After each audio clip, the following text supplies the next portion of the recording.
if the gospel is about a self-sacrificial love of God, then this is how we teach it from the Old Testament, because the Old Testament is about this self-sacrificial love of God. God just keeps coming and coming back to his people.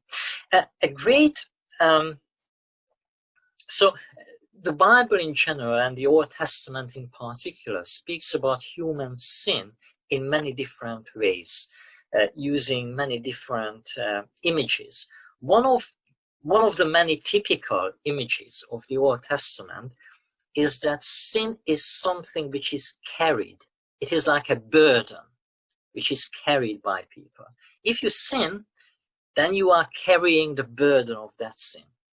Sometimes, interestingly, it is not the sinner who is carrying the burden of the sin. So you might be a husband who commits adultery, and then in this case you might be carrying the burden of your sin, but perhaps your wife is carrying the burden of your sin even more than you do.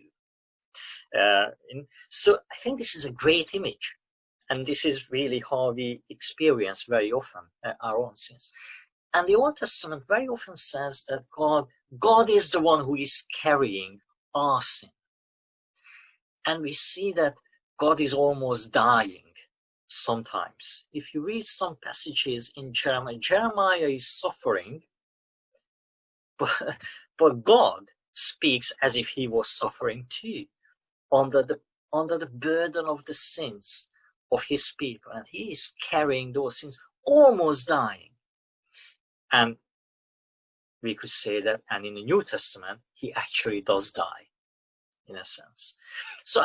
And this self-sacrificial love, very often, not very often, sometimes in the Old Testament, it seems as if God has reached the end of his energy, and as if he said, okay, I give up. I just give up. I cannot bear these people anymore. But eventually, he never gives up. He always turns back. He always comes back with punishment sometimes, but ultimately with love, with redemptive love to his people.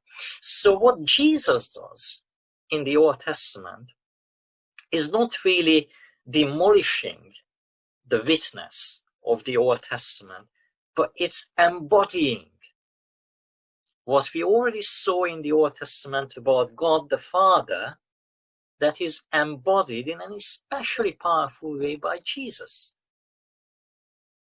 And and he does it the whole way.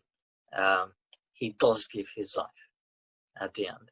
But giving his life is just the most fitting fulfillment of the Old Testament message about God, because this is our God, who is willing to become weak and self-sacrificial because he loves us so much.